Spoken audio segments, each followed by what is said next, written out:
Hello mga Mars! Welcome to my vlog. Ang ating episode ay medyo naiiba ngayong araw.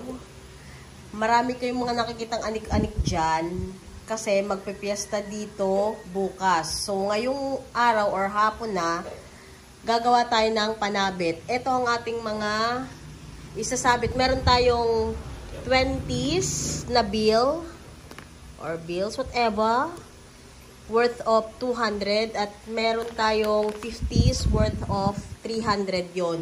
Ganito po yung gagawin natin. Lalagay natin siya sa plastic, isusuot natin dyan, tapos lalagyan natin ng taling straw. Itong mga goods na to or stuff, ilalagay natin siya sa bagakay. Tapos meron din tayong mga something anik-anik, chips, mga ganyan, mga ganon-ganon, mga may parang soy sauce din or patis. Meron tayong drinks in RC, I think. Oh, tama, RC nga ito. Drinks na plastic bottle. 1 case yan. So, isasabit natin yan sa ating bagakay. At tara na, simulan na natin ang ating pagtatali-tali. Mga Mars, ito na yung ating mga pinagtatali-tali. Dito natin ilalagay yung soft drinks. Ganito yung sample niya. Isang case na ganitong RC Cola at isang case na itong Juicy Lemon. At saka ayun na yung mga saging. Ayun pa yung iba.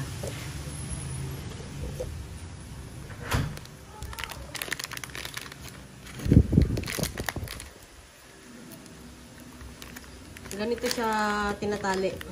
Ito, dodoblihin natin kasi maliit ito eh. Maliit kasi yung mga napagbibili ni Daddy Joe. Ayan, ganyan. Tapos isasabit sa bagakay.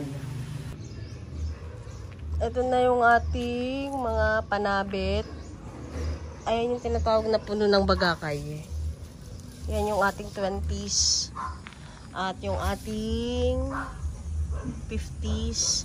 Yung iba ay mga nasa likod pa.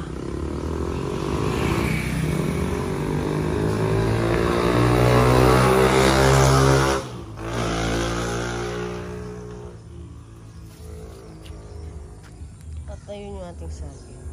Bali yan yung tinatawag na bagakay. Yung ganito.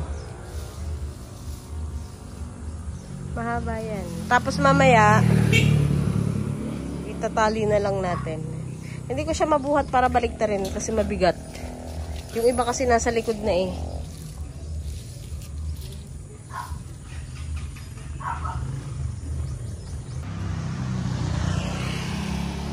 Ito na siya mga Mars. Bali, isinabit na natin yung ating bagakay.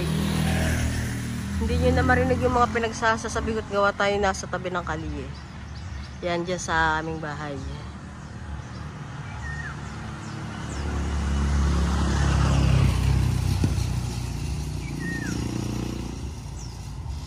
Sobrang init, hindi siya masyadong mapagtanto.